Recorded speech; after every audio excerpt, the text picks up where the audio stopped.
ప్రకటన గ్రంథము 17, 18 అధ్యాయాలు. ఈ ప్రకటన గ్రంథము 17, 18 అధ్యాయాలు సాయంత్రం ఆరాధనలో కొంత చెప్పడం జరిగింది. అయితే పగలు ఆరాధనకి వచ్చేవాళ్ళు ఎక్కువ ఉన్నారు, సాయంత్రం వచ్చేవాళ్ళు తక్కువ ఉన్నారు. కాబట్టి ఇది ముఖ్యమైన అంశంగా వర్తమాన కాలంలో ఇది చెప్పడానికి సిద్ధపడ్డాను. ప్రకటన గ్రంథములో దేవుడు 2 సంఘాలని చూపిస్తాడు. వాస్తవానికి 2-3 అధ్యాయాల్లో 7 సంఘాలు ఉంటాయి. ప్రకటన గ్రంథం 2-3 అధ్యాయాల్లో 7 సంఘాలు ఉంటాయి. అవి కనబడే సంఘాలు. కానీ ప్రకటన గ్రంథం 17, 18, 19 అధ్యాయాల్లో కనబడని సంఘాలు ఉంటాయి. ఇన్విజిబుల్ చర్చ్ అని అంటాం. ఈ సంఘం కనబడదు, కానీ ఇవి ఉనికిలో ఉన్నాయి, ఇప్పుడు ఉనికిలో ఉన్నాయి. ఈ సంఘము ఎత్తబడిన తర్వాత ఆ సంఘాలు ప్రత్యక్షంగా ఉనికిలోకి వస్తాయి. అందుకని ప్రకటన గ్రంథములో మనకు కనబడే 2 సంఘాలు, ముఖ్యంగా 17వ అధ్యాయము 19వ అధ్యాయంలో ఉన్న 2 సంఘాలు, ఇవి కనబడని సంఘాలు, ఇన్విజిబుల్ చర్చ్. ఆ సంఘాల పేర్లు ఏమిటంటే, ఒకటి బబులోను సంఘము అంటాం, రెండవది యెరూషలేము సంఘము అని అంటాం. ఈ 2 సంఘాలను గూర్చి దేవుడు ప్రకటన 17, 18, 19లో వ్రాయించాడు. ఎందుకు ఈ 2 సంఘాల గురించి మనం తెలుసుకోవాలి అంటే, తెలుసుకోవడం గురించే దేవుడు వాక్యంలో వ్రాయించాడు. వాస్తవానికి బైబిల్ గ్రంథములో 66 పుస్తకాలు ఉన్నాయి. పాత నిబంధనలో 39 పుస్తకాలు, క్రొత్త నిబంధన గ్రంథంలో 27 పుస్తకాలు ఉన్నాయి. దరిదాపు 32,000కు పైగా వచనాలు ఉన్నాయి. ఇవన్నీ ఒక విశ్వాసి, ఒక సంఘము ఎప్పుడు ధ్యానించగలరు? ఒక సంఘం, నాకు తెలియదు, మరి ప్రపంచంలో ఎక్కడైనా ఏదైనా సంఘం ఉందో లేదో నాకు తెలియదు. ఇదిగో మా సంఘంలో మేము ఆదికాండం నుంచి ప్రకటన గ్రంథం వరకు ధ్యానం చేశాం ఈ 30-40 సంవత్సరాలు అని చెప్పే సంఘం ఈ ప్రపంచంలో ఎక్కడైనా ఉందా? నాకు తెలీదు. అంటే సంఘంగా ధ్యానం చేయడం, ఆదికాండం నుంచి ప్రకటన గ్రంథం వరకు సంఘంగా ధ్యానం చేయడం. వ్యక్తిగతంగా మనం చదువుకుంటాం. వ్యక్తిగతంగా ఆదికాండం నుంచి ప్రకటన గ్రంథం వరకు బైబిల్ని ఎన్నోసార్లు పూర్తి చేసిన వాళ్ళు ఉన్నారు. కానీ సంఘంగా ఈ 66 పుస్తకాలు ధ్యానం చేయడం అనేది అంత సులువేమీ కాదు. ఈ ధ్యానం చేస్తూ ఉంటే కొన్ని తరాలు కనుమరుగు అయిపోతూ ఉంటాయి. ఒక సంఘం ఉంది ఇంగ్లాండ్ దేశంలో, వాళ్ళు రోమా పత్రికని దరిదాపు 30 సంవత్సరాలు ధ్యానం చేశారంటే. రోమా పత్రికని 30 సంవత్సరాలు ధ్యానం చేశారంట. ఎంతమంది పుట్టారో, ఈ మధ్యన ఎంతమంది చనిపోయారో. అంటే కొన్ని సంఘాలు ఒక క్రమ పద్ధతిలో వాక్యాన్ని ధ్యానం చేస్తారు. నిన్న రాత్రి నేను రెగ్యులర్గా చెప్పే జూమ్ ప్రోగ్రాంలో అదే చెప్పడం జరిగింది. కొరింథీయులకు రాసిన మొదటి పత్రిక 3వ అధ్యాయంలో సంఘము గురించి రాయబడి ఉంది. కొరింథీ మొదటి పత్రిక 3వ అధ్యాయంలో సంఘం అనేది ఒక కుటుంబముగా పౌలు రాస్తాడు. సంఘమును ఒక కుటుంబంతో పోలుస్తాడు, సంఘమును ఒక పొలంతో పోలుస్తాడు, సంఘమును ఒక భవంతితో పోలుస్తాడు.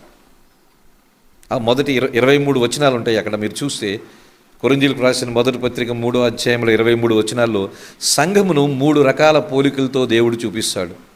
ముందు కుటుంబం అంటాడు మొదటి 4 వచనాల్లో. Church is a family. 5వ వచనం నుంచి 9వ వచనం వరకు చర్చ్ ఈజ్ ఎ ఫీల్డ్ అంటాడు, సంఘము పొలము అంటాడు. 6వ వచనం నుంచి చివరి వచనం వరకు చర్చ్ ఈజ్ ఎ టెంపుల్ అంటాడు, సంఘం అనేది ఒక భవంతి, మందిరం అని అంటాడు. సో ఒక సంఘానికి ఈ రకాలైన పోలికలు మనం చూస్తాం. సంఘం అనేది ఒక కుటుంబం, దాంట్లో ఎన్నో నేర్చుకోవాలి. సంఘం అనేది ఒక పొలము, ఎన్నో నేర్చుకోవాలి. సంఘం అనేది ఒక మందిరము, ఎన్నో నేర్చుకోవాలి. అందుకని ఈ సంఘం అంటే అది ఒక మర్మము, ఒక మిస్టరీ. ఈ సంఘమును గూర్చి తెలుసుకోవడానికి దూతలు తొంగి చూస్తున్నారు అని ఎఫెసీ పత్రిక 3వ అధ్యాయంలో మనం చూస్తాం. అందుకని ఈ సంఘం అంటే మనమని ఈ సంఘం గురించి అంచె దినాల్లో ఈ సంఘం ఎలాగ ఉండబోతుందని దేవుడు తెలియజేశాడు. మనం అంచె దినాల్లోనే ఉన్నాం. చెప్పాలంటే అంచె దినాల్లో చివరి దినాల్లో ఉన్నాం. అంచె దినాల్లో చివరి దినాల్లో ఉన్నాం. అంచె దినాలు అనేవి యేసు ప్రభు పరలోకానికి ఆరోహణం అయిపోయిన తర్వాత ప్రారంభించబడ్డాయి. The end days begin when Jesus ascended into heaven. ఆయన పరలోకానికి ఆరోహణం అయిపోయిన ఆ మొదటి దినము నుంచి అంచె దినాల్లోనే ఈ సంఘం ఉంది. ఆయన పరలోకానికి ఆరోహణం అయిపోయి ఇప్పటికి 2000 సంవత్సరాలు పైగా అయింది. అంటే ఈ 2000 సంవత్సరాల్లో అంచె దినాలు చాలా చాలా అయిపోయి ఇప్పుడు అంచె దినాల్లో చివరి దినములో ఉన్నాం. చివరి దినములో. అందుకని అంచె దినాల్లో ఉండే సంఘమును గురించి దేవుడు తెలియజేశాడు. సంఘంగా ఉన్న మనము దీని గురించి నేర్చుకోవాలి. సంఘంగా ఉండే ఒక గుంపుగా ఉండే మనము తెలుసుకోవాలి. వ్యక్తిగతంగా కూడా దీన్ని తెలుసుకోవాలి. అంచె దినాల్లో వచ్చే సంఘం ఏమిటంటే బబులోను సంఘం, యెరూషలేము సంఘం. బబులోను అనేది ఒక కనబడని వ్యవస్థ, యెరూషలేము అనేది ఒక కనబడని వ్యవస్థ. మీరు చాలా జాగ్రత్తగా వినాలి, చాలా జాగ్రత్తగా అర్థం చేసుకోవాలి. అంత సులువైంది కాదు ఈ అంశం. అందుకని దేవుడు ప్రకటన గ్రంథములో ఈ 2 సంఘాల పేర్లు పెట్టాడు. బబులోను సంఘం, యెరూషలేము సంఘం అన్నాడు. ఈ సంఘాలు వాస్తవానికి అప్పుడు వస్తాయి. ఎందుకంటే ప్రకటన గ్రంథము 6వ అధ్యాయం నుంచి సంఘము భూమి మీద ఉండదు, ఎత్తబడిపోతుంది. సంఘము ఎత్తబడిన తర్వాతే భూమి మీద 7 ఏండ్ల శ్రమల కాలం ప్రారంభించబడుతుంది. ఇప్పుడు సంఘం ఏమి ఎత్తబడలేదు, ఎందుకంటే మనమందరం ఇంకా భూమి మీదే ఉన్నాం. ఒక రోజున ఈ సంఘం లేక విశ్వాసులు ఎత్తబడేవారు ఉంటారు. ఎత్తబడిపోయిన తర్వాత భూమి మీద 7 ఏండ్ల శ్రమల కాలం ప్రారంభించబడుతుంది. ఆ 7 ఏండ్ల శ్రమల కాలంలో ఈ బబులోను, యెరూషలేము అనే 2 సంఘాలు చాలా బహిరంగంగా వస్తాయి, చాలా ప్రభావితం చూపిస్తాయి. అందుకని 7 ఏండ్ల శ్రమల కాలంలో ముఖ్యంగా కనబడేవి ఆ బబులోను సంఘం, యెరూషలేము సంఘం. అది ఇప్పుడు ఆ సంఘాల పేర్లతో లేవు, కానీ బబులోను, యెరూషలేము సంఘాలకు ఉండే లక్షణాలు ఇప్పుడు లోకములో చలామణిలో ఉన్నాయి. ఆ బబులోను సంఘానికి ఉండే లక్షణాలు, యెరూషలేము సంఘానికి ఉండే లక్షణాలు ఇప్పుడు కూడా లోకములో మనం చూస్తూ ఉన్నాం. అందుకని సంఘము గురించి ధ్యానం చేస్తున్నప్పుడు మన గురించి మనమే ధ్యానం చేస్తున్నాము అని అర్థం చేసుకోవాలి. ఏదో చర్చ్ గురించి కాదు, ఎవరినో విమర్శించడం గురించి కాదు, ఎవరో మంచి వాళ్ళని కాదు, ఎవరో చెడ్డవాళ్ళని కాదు. ఇది మన గురించి మనమే తెలుసుకుంటున్నాం. సంఘము అంటే విశ్వాసుల గుంపు. It is a congregation of saints. అందుకని ఈ బబులోను సంఘము అనే పేరు పెట్టాడు. అసలు బబులోను అనేది దేవుడు ఎందుకు పేరు పెట్టాడు? చూడండి, ప్రకటన గ్రంథము 17వ అధ్యాయంలో మనము చూసినట్లయితే మొదటి 2 వచనాలు చదువుకుందాం. ప్రకటన గ్రంథము 17వ అధ్యాయము మొదటి 2 వచనాలు. ఆ 7 పాత్రలను పట్టుకొని ఉన్న 7 దేవదూతల్లో ఒకడు వచ్చి నాతో మాట్లాడుచు ఇలాగూ చెప్పాను, నీవిక్కడికి రమ్ము, విస్తార జలముల మీద కూర్చున్న మహావేశ్యకు చేయబడు తీర్పు నీకు కనపరిచెదను. భూరాజులు ఆమెతో వ్యభిచరించిరి, భూనివాసులు ఆమె వ్యభిచార మత్తులో మధ్యములో మత్తులైరి. చాలు. ఇక్కడ బబులోను అనే సంఘం గురించి చెప్తున్నాడు. తర్వాత మనం చూస్తాం. అసలు బబులోను అనేది బైబిల్లో ఆదికాండం 11వ అధ్యాయంలో ప్రారంభించబడింది. బాబేలు గోపురం అంట. బైబిల్లో ఎక్కువగా పేర్లు నెంబర్ ఆఫ్ టైమ్స్ రిపీట్ అయింది ఏమిటంటే యెరూషలేము, బబులోను. యెరూషలేము పేరుని ఎంత విస్తారంగా దేవుడు వాడాడు, బబులోను అనే పేరును కూడా దేవుడు అంతే విస్తారంగా వాడాడు. ఈ బబులోను అనేది పాత నిబంధన గ్రంథములో ఒక దేశము, ఒక పట్టణము, ఒక పాలకుడు నెబుకద్నెజరు అనేవాడు, లేక ఆ కాలంలో నిమ్రోద్ అనేవాడు ఉండాడు. బబులోను అనేది ఒక దేశం, ఒక పట్టణం. ఇది పాత నిబంధన కాలంలో. కానీ క్రొత్త నిబంధన కాలంలో బబులోను అనేది ఒక వ్యవస్థ, అదొక వ్యవస్థ, అదొక సంఘం, అదొక మతం. అందుకని పాత నిబంధన కాలంలో బబులోను అనేది ఒక దేశము, ఒక స్థలము అనుకుంటే, క్రొత్త నిబంధన కాలంలో ఇదొక వ్యవస్థ, ఇదొక సంఘము, ఇదొక మతం. అలాగూ మనం అర్థం చేసుకోవాలి. ఆ బబులోను అనేది నిమ్రోదు ద్వారా ప్రారంభించబడింది. మనకు తెలుసు, ఆదికాండము 11వ అధ్యాయం చూస్తే అక్కడ నిమ్రోదు బాబేలు గోపురానికి ప్రారంభికుడు. బాబేలు టవర్, బాబేలు గోపురాన్ని ప్రారంభించాలని నిమ్రోదు భావించాడు. నిమ్రోదు 8వ వచనంలో చూస్తే 10వ అధ్యాయం 8వ వచనంలో, కూషు నిమ్రోదును కనెను, అతడు భూమి మీద పరాక్రమశాలి అయి ఉండుట ఆరంభించాను. నిమ్రోదు పరాక్రమశాలి అంటే బాబేలు అనేది భౌతిక పరాక్రమమునకు గుర్తు. నిమ్రోదు పరాక్రమశాలి అంటే లోకపరంగా చాలా పరాక్రమవంతుడు. అంతేకాదు అతడు చాలా వేటగాడు, పరాక్రమ వేటగాడని, యెహోవా ఎదుట పరాక్రమము గల వేటగాడని ఉంది 9వ వచనములో. ఆ నిమ్రోదు షీనారు దేశంలోనంట బాబేలు, ఎరుకు, అక్కదు, కల్నే అనే పట్టణములు అతడు రాజ్యమునకు మొదలు. బాబేలు అనే పట్టణాన్ని కట్టాడు నిమ్రోదు. అందుకని బబులోను, బాబేలు అన్నది ఒక పరాక్రమశాలిగా పేరు పొందిన నిమ్రోదు ద్వారా కట్టబడింది.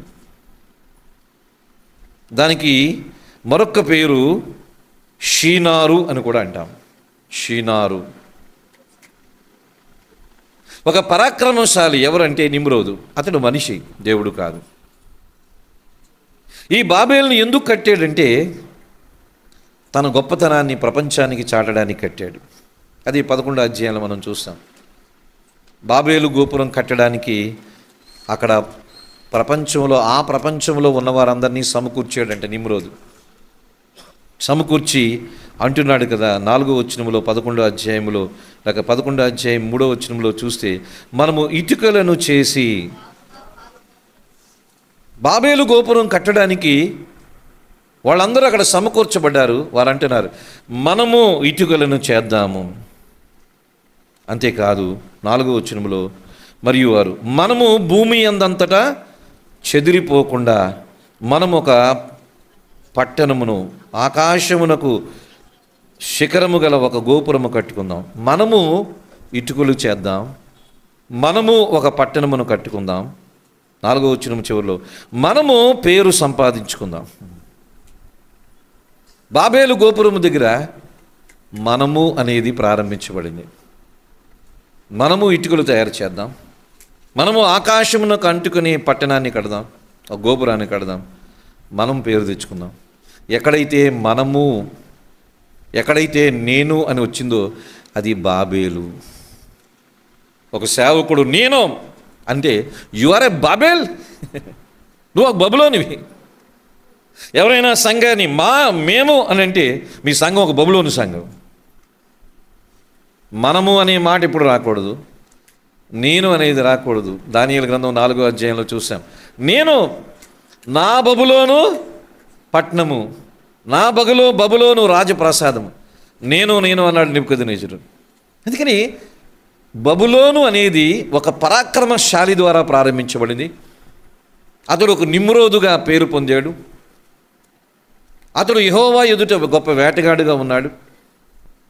అతడు ఆ బాబేలుని తన పేరు కొరకు కట్టుకున్నాడు. ఆ బాబేలుని వారి కొరకు కట్టుకున్నారు. ఆ బాబేలుని దేవునికి విరుద్ధంగా కట్టారు. దేవునికి విరుద్ధంగా కట్టేది ఏదైనా బాబేల్, బబులోను. మన కుటుంబాలని దేవునికి విరుద్ధంగా కడితే మీదొక బబులోను, మీరొక గోపురాన్ని కట్టుకుంటున్నారు. మన కుటుంబాన్ని దేవునికి వ్యతిరేకంగా కట్టుకున్నాం అనుకోండి, మన ఇంట్లో కూడా చిన్న బాబేలు ఉంది, బబులోను ఉంది. ఒక సంఘాన్ని దేవునికి వ్యతిరేకంగా కట్టేమనుకోండి, ఆ సంఘం ఒక బాబేలు గోపురం. మంచి పేరు కొరకు వాళ్ళు దేవునికి వ్యతిరేకంగా చేసే ఏ కార్యమైనా బాబేలు. అందుకని దేవుడు ఏం చేశాడంటే, యెహోవా చూచి అని మనం చూసాం. యెహోవా నరుల కుమారులు కట్టిన పట్టణమును గోపురమును చూడ దిగి వచ్చెను. అప్పుడు యెహోవా, ఇదిగో జనము ఒకటి. యెహోవా చూశాడు. బాబేలును దేవుడు చూస్తాడు. ఎందుకంటే ఇది మనుషులు కడుతుంది, దేవుడు కట్టడం లేదు. స్నేహితులను అర్థం చేసుకోవాలి. అదొక మినిస్ట్రీ అవ్వచ్చు, ఒక చర్చ్ అవ్వచ్చు, ఒక ఫ్యామిలీ అవ్వచ్చు. దేవుడు కడుతున్నాడా, మనిషి కడుతున్నాడా? మనిషి కడితే అదొక బాబేలు, దేవుడు కడితే అదొక యెరూషలేం. దేవుడు కట్టేదాన్ని యెరూషలేం అంటాము, మనుషులు కట్టేది బాబేలు అంట. జాగ్రత్తగా వినండి. మనుషులు కట్టే బాబేలు ఏదో ఒక రోజున పడిపోతుంది. దేవుడు కట్టే యెరూషలేం నిత్యము నిలుస్తుంది. అది సంఘం అవ్వచ్చు, సేవ అవ్వచ్చు. అందుకని ఆ రోజుల్లో నిమ్రోదు ద్వారా ఆ లోకమంతా అతని నాయకత్వంలో బాబేలు అనేది ప్రారంభించబడింది. ఆ విధంగా ఆ 10వ అధ్యాయం 11వ అధ్యాయంలో ప్రారంభించబడిన ఆ బాబేలు యెహోవా ద్వారము అని పెట్టబడింది బాబేలుకి, లేక తారుమారు అని పెట్టబడింది. వాళ్ళు బాబేలు కట్టి ఏం చేశారంటే, this is the gate of God అన్నారు. ఇది యెహోవా ద్వారం అన్నారు. యెహోవా ద్వారం అని పేరు యెహోవా పెట్టాడా, నిమ్రోదు పెట్టాడా? చూసారా? మనం కట్టేసి దేవుని పేరు పెడతాం. యేసుపాదం అని పేరు పెట్టుకుంటాడు, అది యేసు పాదాల దగ్గరే ఉండడు. ఇందాకే చెప్పాను కదా, షాలోమ్ అని పేరు పెట్టుకుంటారు. ఆ ఇంట్లో ఇద్దరు ఎప్పుడు తనుకోవడమే, గొడవలు. పేర్లు మనం పెట్టుకుంటున్నాం, కానీ దేవుణ్ణి అక్కడ పెడుతున్నాం. ఇది దేవుని ద్వారము అని పెట్టాడు. This is the gate of God. కానీ దేవుడు కట్టమన్నాడు బాబేల్ని? కట్టమనలేదు. వాళ్ళు సొంతంగా వారి పేరు కొరకు అంతకుముందు 6, 7, 8 అధ్యాయాల్లో మీరు చూస్తే గొప్ప జలప్రళయం వచ్చింది. ఆ జలప్రళయంలో ఆ ప్రపంచం అంతటిని దేవుడు నాశనం చేశాడు నోవాహు కాలంలో. ఆ తర్వాత నిమ్రోదు వీళ్ళందరూ నోవాహు సంతానంలోంచే వచ్చిన వాళ్ళు కాబట్టి ఇంకోసారి దేవుడు జలప్రళయం పంపిస్తే ఆ దేవుడు పంపించే జలప్రళయం లాంటి శిక్ష నుంచి మనం తప్పించుకోవడానికి ఒక గోపురాన్ని కట్టుకుందాం. ఆ గోపురం శిఖరానికి వెళ్ళిపోదాం. అది ఆకాశమునంటే విధంగా కట్టుకుందాం. స్కై స్క్రాపర్స్ అని అంటాం. దేవుడు ఏ శిక్షను విధించినా మనం తప్పించుకోగలం.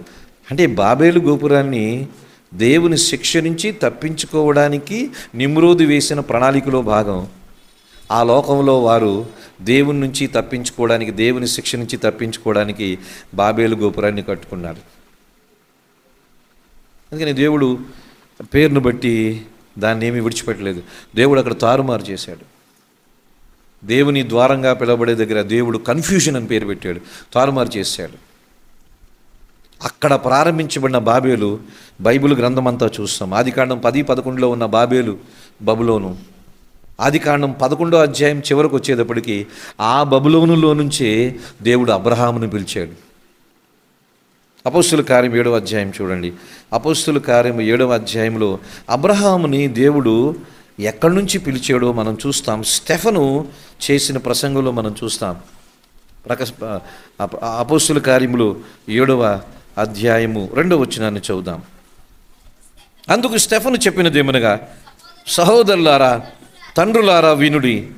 మన పితరుడైన అబ్రహాము హారాములో కాపురం ఉండక మునుపు మెసొపొతేమియాలో ఉన్నప్పుడు, మెసొపొతేమియా చాలమ్మా, హారాన్లో కాపురం ఉండక ముందు మెసొపొతేమియా అనేది బబులోనులో ఒక స్థలము. మెసొపొతేమియా అనేది బబులోనులో ఒక స్థలం. అందుకని అబ్రహాముని దేవుడు ఎక్కడి నుంచి పిలిచాడు? మెసొపొతేమియాలో నుంచి పిలిచాడు, అనగా బబులోన్ నుంచే పిలిచాడు. బబులోన్లో ఉండొద్దు అబ్రహాము, నిన్ను బబులోన్ నుంచి బయటికి తీసుకొస్తున్నానని తీసుకొచ్చి కనానుకి నడిపించాడు. అబ్రహాము బబులోన్ నుంచి పిలువబడ్డాడు, కనానులో స్థిరపరచబడ్డాడు. అబ్రహాముని దేవుడు ఆ విధంగా పిలుచుకున్నాడు. అందుకని బబులోను లేక బాబేల్ అనేది దేవునికి వ్యతిరేకమైన పట్టణము, అది దేవునికి వ్యతిరేకమైన వ్యవస్థ, అది దేవుని మీద తిరుగుబాటు చేసిన పట్టణము, అది దేవుని ప్రణాళికలకు సంబంధము లేని వ్యవస్థ బబులోను అనేది. ఆ ఆదికాండం 10-11 నుంచి మనం చూస్తే చివరికి ప్రకటన గ్రంథం వరకు ఆ బబులోను అనేది దేవునికి దేవుని ప్రజలకు ఎప్పుడూ వ్యతిరేకంగానే పనిచేసింది. దేవునికి దేవుని ప్రజలకు వ్యతిరేకంగానే పనిచేసింది. బబులోను నుంచే వచ్చాడు నెబుకద్నెజరు, యూదా మీద దాడి చేశాడు, ఇజ్రాయెల్ని చెరలోనికి తీసుకుని వెళ్ళిపోయాడు. అందుకని బబులోనీయులు మొదటి నుంచి ఇజ్రాయేల్ ప్రజలకి శత్రువులు. బబులోను అనే వ్యవస్థ దేవునికి దేవుని ప్రజలకు శత్రువు. దేవుడు తర్వాత కాలంలో ఆ బబులోనులో ఇజ్రాయేల్ ప్రజల్ని 70 సంవత్సరాలు చెరలో ఉంచాడు. తర్వాత చెర నుంచి విడిపించాడు. వాళ్ళందరూ యెరూషలేముకి వచ్చేసారు. ఇప్పుడు బబులోను అనే పట్టణం లేదు, బబులోను అనే దేశం లేదు. ఒకప్పుడు దాన్ని బబులోన్ అనేవాళ్ళు అంటే ఇప్పుడు ఇరాక్ అని అంటున్నారు. ఇప్పుడు ఆ బబులోను, పాత నిబంధనలో కనబడే బబులోన్ అనేది ఏమీ లేదు. అయితే ఇప్పుడు ఒక క్రొత్త బబులోన్ వచ్చింది.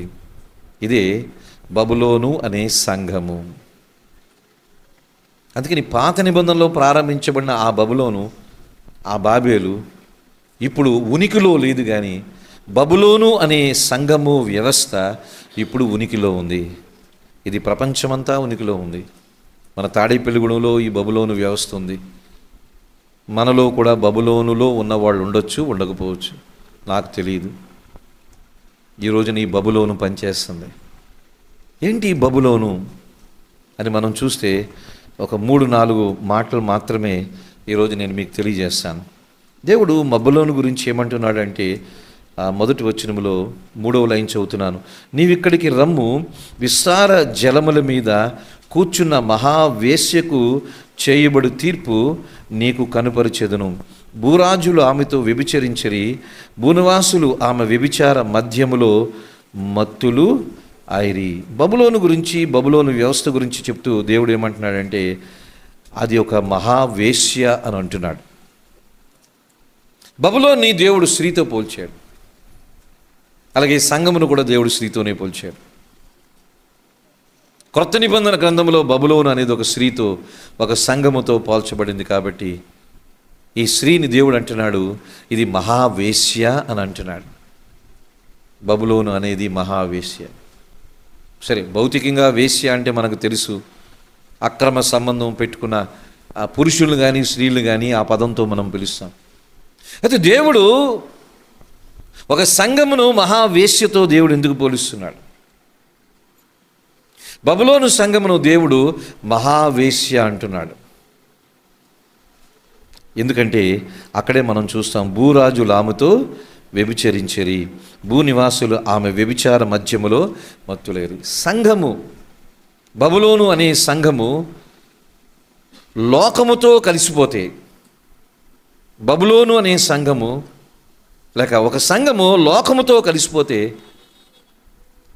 ఆ లోకంతో కలిసిపోయిన సంఘాన్ని వేశ్య అంటాము, వ్యభిచారం చేస్తుందంటాం. చూడండి, యాకోబు పత్రిక 4వ అధ్యాయం 4వ వచనం. యాకోబు పత్రిక 4వ అధ్యాయం 4వ వచనం. వ్యభిచారిణులారా, ఈ లోక స్నేహము దేవునితో వైరమని మీరు ఎరుగరా? కాబట్టి ఎవడు ఈ లోకముతో స్నేహము చెయ్యగోరునో వాడు దేవునికి శత్రువును. వ్యభిచారిణులారా అంటున్నాడు. యాకోబు అంటే యేసుప్రభు సొంత సహోదరుడు ఈయన, జేమ్స్ అని అంటాం. Half brother of Jesus Christ, అంటే మరియకు పుట్టిన వాళ్ళు యాకోబు ఉన్నాడు. ఈ యాకోబు సంఘాన్ని ఉద్దేశించి రాస్తున్నాడు, వ్యభిచారిణులారా అంటాడు. ఒక విశ్వాసాన్ని పట్టుకుని వ్యభిచారిని ఎందుకు అంటాడు? ఒక సంఘాన్ని పట్టుకుని వ్యభిచారిని ఎందుకు అంటాడు? వ్యభిచారిణులారా, లోకముతో స్నేహము దేవునితో వైరమని మీరు ఎరుగరా అని అంటాడు. అంటే అర్థం ఏంటంటే, ఒక సంఘము లేక విశ్వాసి ఎప్పుడైతే లోకముతో స్నేహము చేశారో ఆ సంఘమ విశ్వాసి వ్యభిచారములో ఉంది. స్పిరిచువల్ అడల్టరీ, ప్రాస్టిట్యూషన్ అంట. ఒక విశ్వాసి, ఒక సంఘము లోకముతో కలిసిపోతే ఆ విశ్వాసిని సంఘము వేశ్యతో దేవుడు పోలుస్తున్నాడు, వ్యభిచారిణితో దేవుడు పోలుస్తున్నాడు. ఒకసారి ఆగుదాం. ఎంతమంది వేశ్యలైపోయారో ఈ రోజుల్లో ప్రపంచంలో, ఎన్ని సంఘాలు! వ్యభిచారులారా, లోకముతో స్నేహము దేవునితో వైరమని మీరు ఎరుగరా?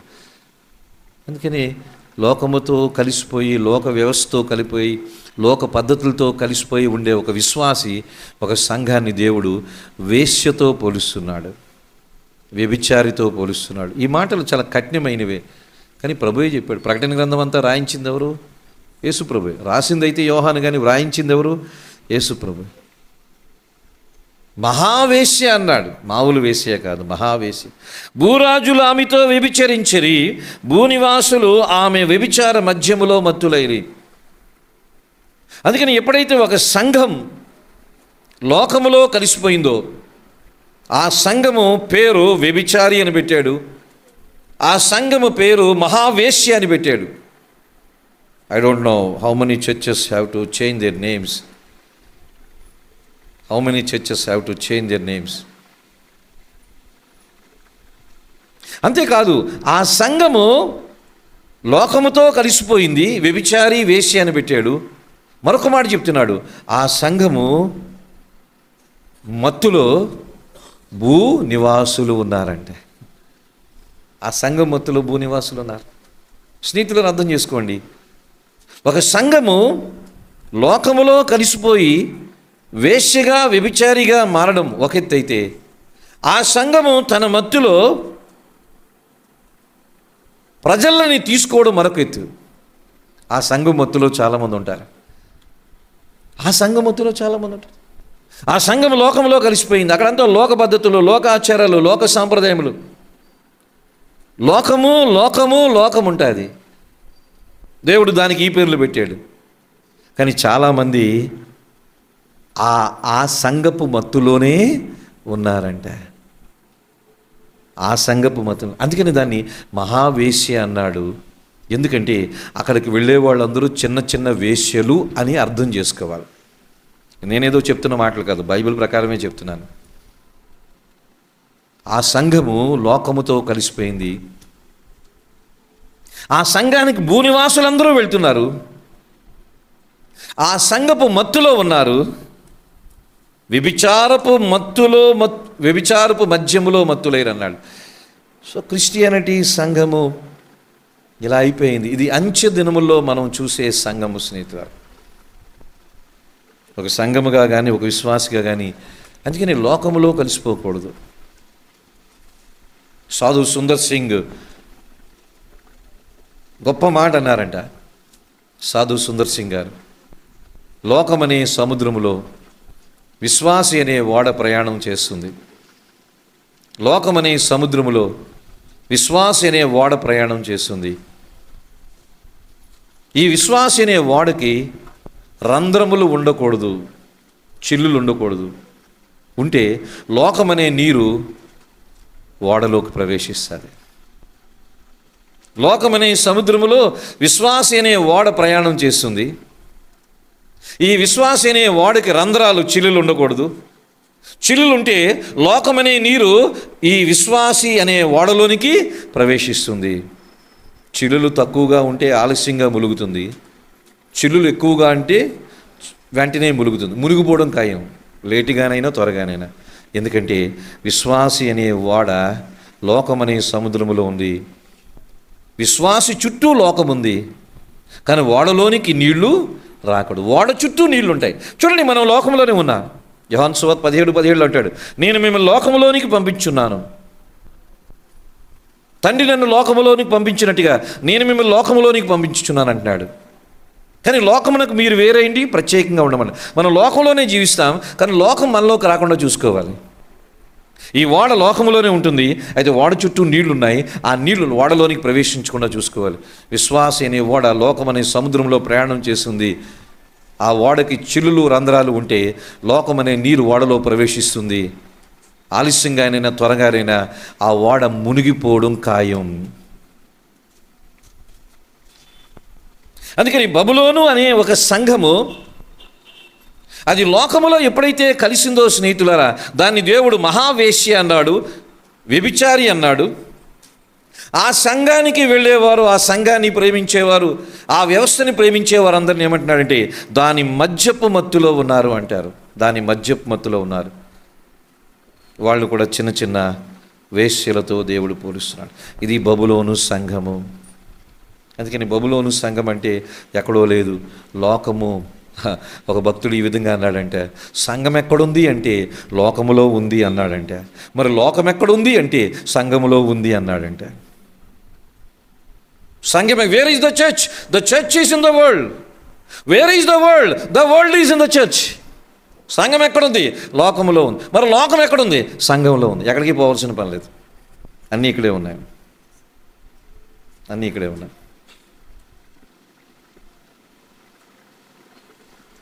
అందుకని మనం అర్థం చేసుకోవాలి, లోకములో కలిసిపోయిన సంఘానికి దేవుడు పెట్టిన పేరు మహావేశ్య.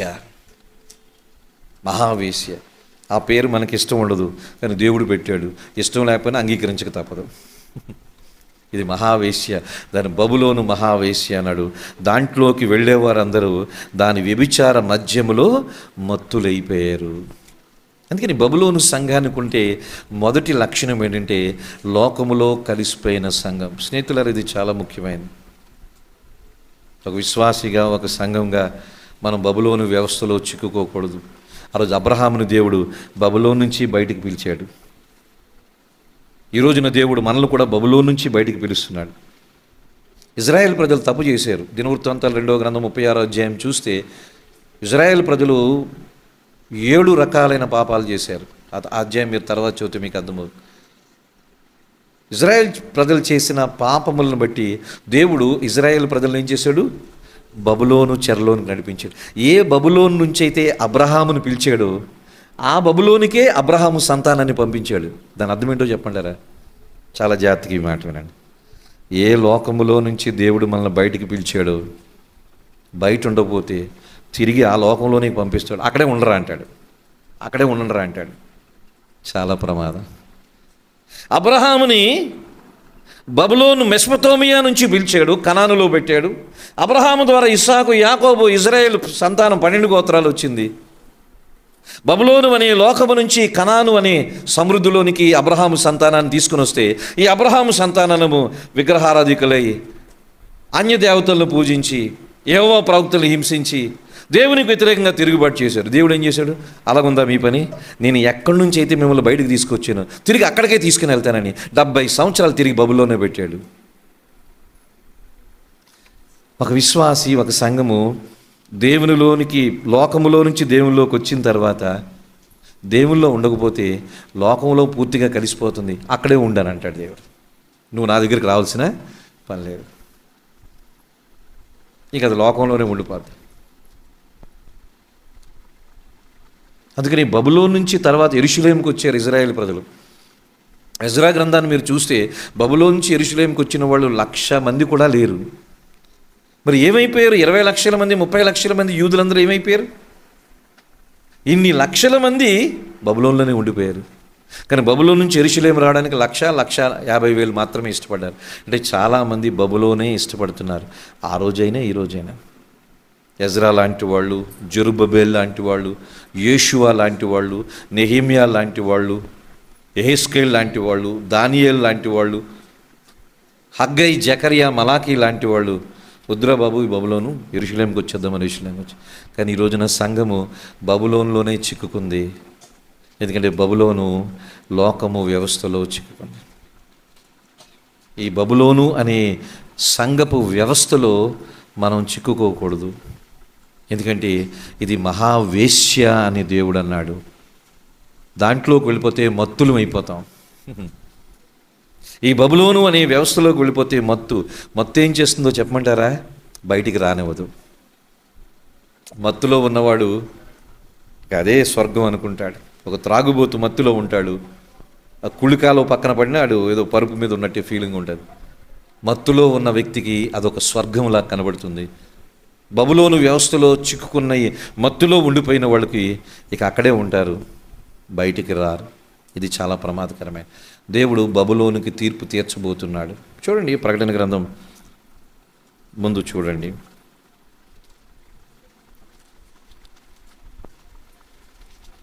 ఆ 17వ అధ్యాయములోనే మనం చూస్తే దేవుడు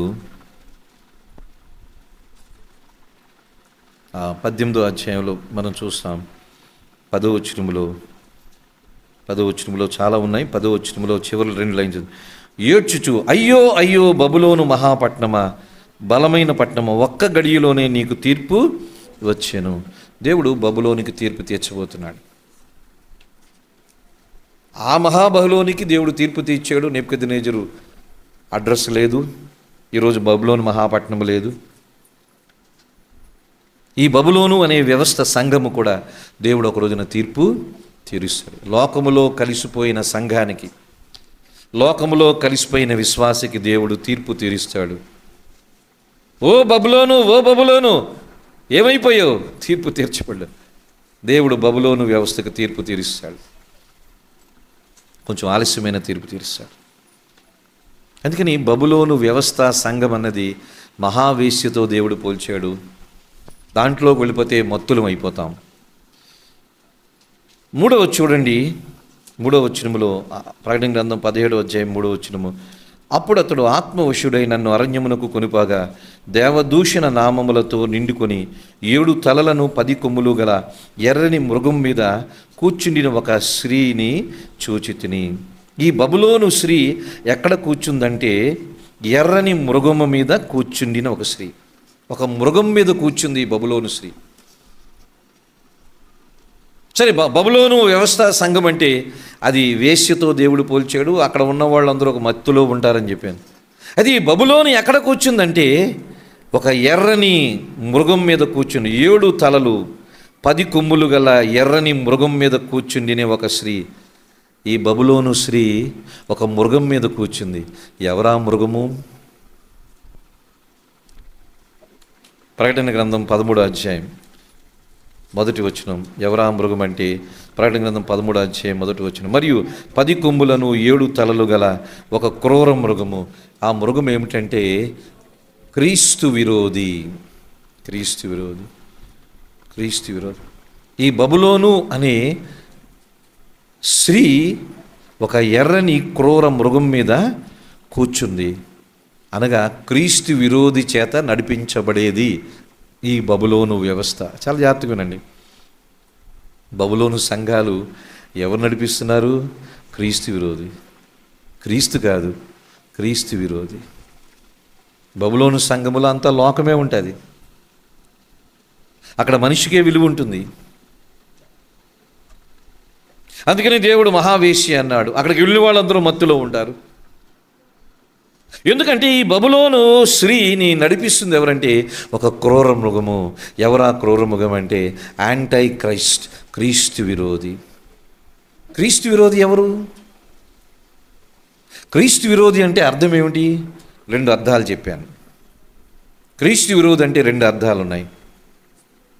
ఒకటి, క్రీస్తు స్థానాన్ని ఆక్రమించేవాళ్ళు, క్రీస్తుకి బదులు. క్రీస్తు విరోధి అంటే క్రీస్తుకి బదులు, క్రీస్తు స్థానాన్ని ఆక్రమించేవాళ్ళు. రెండవది, క్రీస్తు విరోధి అంటే క్రీస్తు బోధలు, క్రీస్తు కార్యాలని నకిలీగా చేసేవాళ్ళు. క్రీస్తు బోధలు, క్రీస్తు కార్యాలని నకిలీ, కౌంటర్ ఫీట్ క్రైస్ట్ అని అంటాం. క్రీస్తు విరోధి ఎవరంటే అచ్చు క్రీస్తులాగా ఉంటాడు, కానీ ఈ నకిలీ వాడు. నకిలీ క్రీస్తులు ఉన్నారు, నకిలీ సంఘాలు ఉన్నవి, నకిలీ సేవకులు ఉన్నారు, నకిలీ విశ్వాసులు ఉన్నారు, నకిలీ బంగారం ఉంది. అంతా నకిలీలే లోకమంతా కదా. లోకములో నకిలీలు ఉన్నాయి, దేవుని వాక్యములో కూడా నకిలీలు ఉన్నాయి. బబులోను క్రీస్తు విరోధి అనే ఒక నకిలీ వ్యవస్థ వ్యక్తి చేత నడిపించబడుతుంది. వాడు క్రీస్తులాగే ఉంటాడు, కానీ క్రీస్తుకు సంబంధించిన వాడు క్రీస్తు విరోధి, యాంటై క్రైస్ట్ అని అంటాం. క్రీస్తులాగే బోధలు ఉంటాయి, క్రీస్తులాగే కార్యాలు ఉంటాయి, కానీ క్రీస్తుకు భిన్నంగా ఉంటాయి. వాడు క్రీస్తు స్థానాన్ని ఆక్రమిస్తాడు. క్రీస్తుకు చెందవలసిన మహిమను, ఘనతను క్రీస్తు విరోధి పొందుతూ ఉంటాడు. క్రీస్తుకు చెందవలసిన మహిమను, ఘనతను, ఆరాధనను క్రీస్తు విరోధి పొందుతూ ఉంటాడు. క్రీస్తు విరోధి క్రీస్తు స్థానాన్ని ఆక్రమిస్తాడు. ఈ బబులోను సంఘము క్రీస్తు విరోధి ద్వారా నడిపించబడుతుంది. ఇది గుర్తుపట్టగలమా? స్నేహితులు, చాలా జాగ్రత్తగానండి. నేను ఆదివారం చెప్పినప్పుడు ఒకసారి అన్నాను, మన చుట్టూ 90% పైగా బబులోను సంఘాలే ఉన్నవి. మన చుట్టూ 90% పైగా బబులోను సంఘాలే ఉన్నాయి. ఈ బబులోను సంఘాలు నడిపిస్తుంది ఎవరంటే క్రీస్తు విరోధి. క్రీస్తు విరోధి. ఎందుకు క్రీస్తు విరోధి అంటున్నామంటే వాడు క్రీస్తుని అనుకరిస్తాడు, క్రీస్తు బోధల్ని అనుకరిస్తాడు, క్రీస్తు కార్యాలను అనుకరిస్తాడు, కానీ క్రీస్తుతో వాడికి సంబంధం ఏమీ ఉండదు. క్రీస్తుతో వాడికి సంబంధం ఏమి ఉండదు.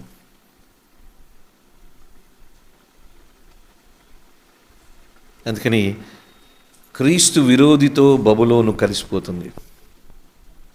యోహాను మొదటి పత్రిక 2వ అధ్యాయం 18వ వచనంలో క్రీస్తు విరోధి గురించి దేవుడు అక్కడ రాశాడు.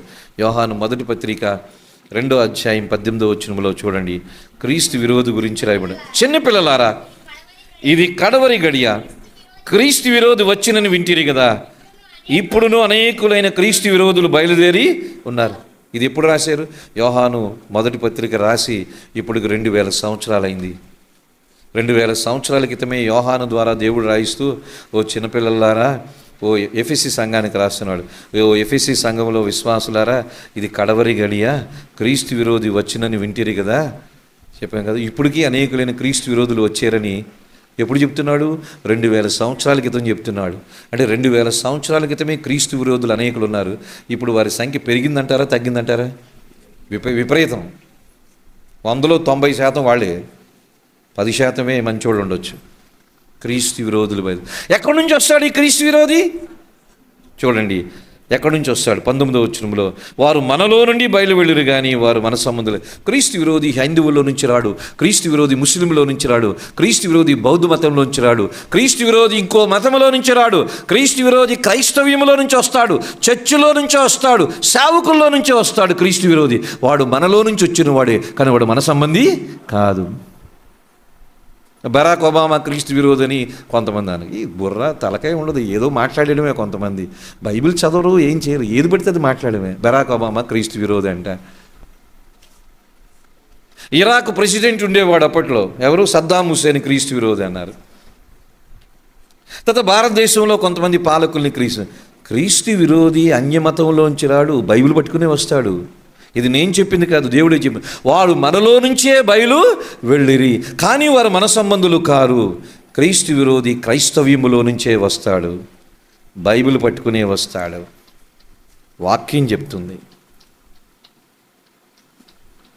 అందుకని మొదటి యోహాను 4:4, మొదటి యోహాను 4వ అధ్యాయం మొదటి వచనం, మొదటి యోహాను 4వ అధ్యాయం మొదటి, ప్రియులారా అనేకులైన అబద్ధ ప్రవక్తలు లోకములోనికి బయలు వెళ్ళి ఉన్నారు గనుక ప్రతి ఆత్మను నమ్మక, ఆయా ఆత్మలు దేవుని సంబంధమైనవో కావో పరీక్షించు. Don't believe every spirit. ప్రతి ఆత్మను నమ్మక అంటే అర్థం ఏంటంటే ప్రతి ఆత్మను నమ్మక. ఆత్మను నమ్మక అన్న దగ్గర మీరు రాసుకోవచ్చు, ప్రతి వ్యక్తిని నమ్మక. Don't believe everybody. ప్రతి ఆత్మను నమ్మక, ప్రతి వ్యక్తిని నమ్మక. ఆయా ఆత్మలు దేవుని సంబంధమైనవో కావో మనం ఏం చేయాలంటే పరీక్ష. You have to test everybody. మనము ప్రతి వ్యక్తిని పరీక్షించాలి, ప్రతి వ్యక్తిని పరీక్షించాలి, ప్రతి బోధని పరీక్షించాలి, ప్రతి బోధకుడిని పరీక్షించాలి, ప్రతి చర్చిని పరీక్షించాలి. ఏదో నాకు నచ్చిన పేరుందని చెప్పి అమ్మో ఇక్కడంతా సత్యం ఉందనుకుంటే మీరు పొరపాటు పడినట్టే. అందుకని ఈ ప్రతి ఆత్మను నమ్మక, ఆయా ఆత్మ దేవుని సంబంధమైందో కాదో మీరు పరీక్షించుకోండి. పరీక్షించడం ఎవరి బాధ్యత? వారిది, మీ బాధ్యత.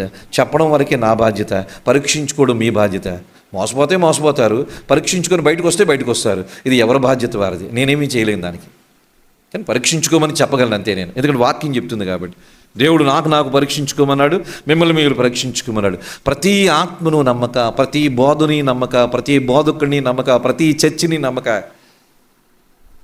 పులిపూటి ఉంటాయి చర్చ్ అనుకుంటారు, ఇలా కట్టెలు ఉంటాయి చర్చ్ అనుకుంటారు, వైట్ డ్రెస్ వేసుకుంటే చర్చ్ అనుకుంటారు, బైబిల్ పట్టుకుంటే సేవకుడు అనుకుంటారు. అరే ఎంత అజ్ఞానంలో ఉన్నాం. స్టెతస్కోప్ పెట్టుకున్నవాడు అందరూ డాక్టర్లు అయిపోయారా? వైట్ కోట్ వేసేసుకుంటే డాక్టర్లు అయిపోయారా? రెంచు పెట్టుకుంటే మెకానిక్ అయిపోయారా? బైబిల్ పట్టుకుంటే సేవకులు అయిపోయారా? పరీక్షించాలి. ఆయా ఆత్మ నమ్మక, ఆయా ఆత్మలు దేవుని సంబంధమైనవి కావో పరీక్షించుడి. ఎవరు? మీరే. ఇది మీకే. You have to test. చాలామంది నకిలీలు ఉన్నారు. అందుకని దాని గురించి నేను విస్తారంగా చెప్పను. కానీ బబులోను సంఘము దేవుడు మహావేశ్య అన్నాడు, ఎందుకంటే లోకంలో కలిసిపోయింది. రెండవది, బబులోను సంఘము మద్యపు మత్తులో ఉందన్నారు. అక్కడికి వెళితే ప్రజలందరినీ మత్తులో ఉంచేస్తారు, బయటికి రాలేరు. మూడవది, బబులోను సంఘము ఎర్రని క్రూర మృగము మీద కూర్చుని ఉన్నాడు. అంటే క్రీస్తు విరోధి బబులోను సంఘాన్ని నడిపించేవాళ్ళు. The Babylonian church is led by anti Christ. బబులోను సంఘము క్రీస్తు విరోధి చేత నడిపించబడేది, కానీ అసలైన సంఘము క్రీస్తు చేత నడిపించబడేది. మన సంఘము క్రీస్తు చేత నడిపించబడుతుందా, క్రీస్తు విరోధి చేత నడిపించబడుతుందా? ఎలా చెక్ చేయాలి? చాలా ఉన్నాయి, వచ్చే వారాల్లో చెప్తాను. అందుకని ఆ రోజున అక్కడ బబులోను సంఘము ఎర్రని మృగము మీద కూర్చుండిన స్త్రీ అనగా క్రీస్తు విరోధి చేత ఆ బబులోను సంఘము నడిపించబడుతుంది. అక్కడ క్రీస్తుని అనుకరించే ఉంటాయి, ఇమిటేషన్, యేసు ప్రభుని అనుకరించే ఉంటాయి. అంతా ఇమిటేషనే కదా ఈ రోజుల్లో. ఏదైనా ఇమిటేషన్, వస్త్రాలు ఇమిటేషను, గోల్డ్ ఇమిటేషను, బోధలు ఇమిటేషను, మనుషులు కూడా ఇమిటేషన్. కొంతమంది సేవకులు అచ్చు బక్సింగర్లాగా ఫీల్ అయిపోతూ ఉంటారు వాళ్ళు. అది ఆయనకి నీకు తేడా ఏమైనా ఉందా? అసలు ఆయన ఖాళీ గోరుకు నువ్వు పనిచేస్తావా? ఆయనతో పోల్ చేసుకుంటారు. ఏంటి imitation? You be like yourself, don't try to be somebody else. మనం ఎవరిలాగా అవ్వాలి? ఓసన్న చర్చిలో అందరూ ఏసనలే, ఎల్ఈఎఫ్ చర్చిలో అందరూ జాషువా డానియల్ గారులే, హెబ్రోను సంఘాల్లో అందరూ బక్సింగ్ గారులే. ఎందుకు అలాగుండాలి మనం? దేవుడు మనల్ని మనలాగే ఉండమంటున్నాడు. Be yourself, don't try to imitate any. ఒకవేళ ఇమిటేట్ చేయాలని ఉన్నాం అనుకోండి, ఎవరిని ఇమిటేట్ చేయాలి? నేను క్రీస్తుని పోలి నడుచుకొనిచున్న ప్రకారం క్రీస్తుని, యేసు ప్రభుని ఇమిటేట్ చేయాలి. ఏంటి ఇమిటేషను? చాలామంది ఇమిటేషన్లు. బక్సింగ్ గారు బైబిల్ ఇలా పట్టుకునేవారు, తెలుసు కదా, ఇలా పట్టుకునేవాళ్ళు. సరే, అది ఆయన ఇది ఆయనకి తెలుగు రాదు కాబట్టి వద్దాం. ఈరోజున అందరూ ఎలా పట్టుకుంటున్నారు? ఇలాగే పట్టుకు, ఆయన ఎలా పట్టుకున్నారు కాబట్టి. మరి ఆయన సిక్కు, నువ్వు సిక్కువా? ఆయన అగ్రికల్చర్ ఇంజనీరింగ్ చేసావు, నువ్వు అగ్రికల్చర్ ఇంజనీరింగ్, నీకు 10వ తరగతి క్వాలిఫికేషన్ లేదు. ఏంటి ఆయన ఇమిటేట్ చేయడం ఏంటి? ఆయన బైబిల్ ఎలా పట్టుకున్నారు కాబట్టి చాలామంది బైబిల్ ఎలా పట్టుకుంటారు. ఇంత బైబిల్ ఎందుకు మడిస్తున్నారు? ఇది పరిశుద్ధ గ్రంథం. అంటే ఎందుకు చెప్తున్నానంటే, అలాగే ప్రతి సంఘములో ఇమిటేషన్స్ ఉన్నాయి. మనం ఇమిటేట్ చేయవలసింది యేసు ప్రభుని. బబులోను వ్యవస్థలో అనుకరణ ఉంటుంది, క్రీస్తు విరోధి అనుకరిస్తాడు. బబులోను సంఘము అనుకరణతో ఉంటుంది, కానీ మనం అనుకరించవలసింది ఎవరంటే యేసు ప్రభుని. ఇది అర్థం చేసుకోండి స్నేహితులు. ఎందుకంటే ఈ బబులోను సంఘం గురించి చెప్తున్నానంటే ఇది చాలా కఠినమైన వర్తమానము. ఇది కొంచెం అర్థం చేసుకోవడం కష్టమే, కానీ ఇది ప్రపంచంలో ఈ బబులోను సంఘం ప్రస్తుతం ఏలుబడి చేస్తుంది. ఒకానొక రోజున ఈ సంఘం ఎత్తబడిన తర్వాత 7 ఏళ్ల శ్రమల కాలంలో అసలు బబులోను సంఘము, అసలు యెరూషలేము సంఘం వస్తుంది. కానీ ఇప్పుడు ఆ వ్యవస్థకు సంబంధించిన చాలా లక్షణాలు ప్రస్తుతం ప్రపంచంలో ఉన్నాయి. Don't imitate anybody, imitate only Jesus Christ. యేసు ప్రభుని అనుకరిద్దాం. అందుకని మీకు ఈరోజు బహుశా 3-4 వచనాలు తలంపులు మాత్రమే చెప్పాను, దీంతో ముగిస్తాను. బబులోను అనే సంఘము ఇప్పుడు ప్రపంచంలో ఉంది. ఈ సంఘాన్ని దేవుడు మహావేశ్య అన్నాడు. అంటే నెంబర్ 1 అర్థం ఏమిటంటే ఇది లోకములో కలిసిపోయిన వ్యవస్థ, నెంబర్ 1. నెంబర్ 2, ఈ బబులోను అనే మహావేశ్య భూరాజులు ఆమెతో వ్యభిచారము చేశారంటే, భూనివాసులు ఆమె మద్యపు మత్తులో ఉన్నారు. అంటే ఈ బబులోను అనే వ్యవస్థ, ఈ సంఘము అక్కడికి వెళితే అందరూ దాని మత్తులోకి వెళ్ళిపోతారు. అది ఆకర్షిస్తుంది. దాని మత్తులోకి వెళ్ళిపోతే బయటికి రావడం కష్టం. రెండవది. మూడవది, బబులోను అనే ఈమె ఎర్రని ఆ క్రూర మృగం మీద కూర్చొని ఉంది. ఎర్రని ఆ క్రూర మృగం ఎవరంటే క్రీస్తు విరోధి. అంటే బబులోను వ్యవస్థను నడిపించేది ఎవరంటే క్రీస్తు విరోధి. క్రీస్తు విరోధి ఎవరంటే క్రీస్తుని అనుకరిస్తాడు, కానీ క్రీస్తు కాదు. క్రీస్తులాగే ఉంటాడు, బోధలు క్రీస్తులాగే ఉంటాయి, కార్యాలు క్రీస్తులాగే ఉంటాయి, కానీ క్రీస్తు మహిమను దొంగిలిస్తారు.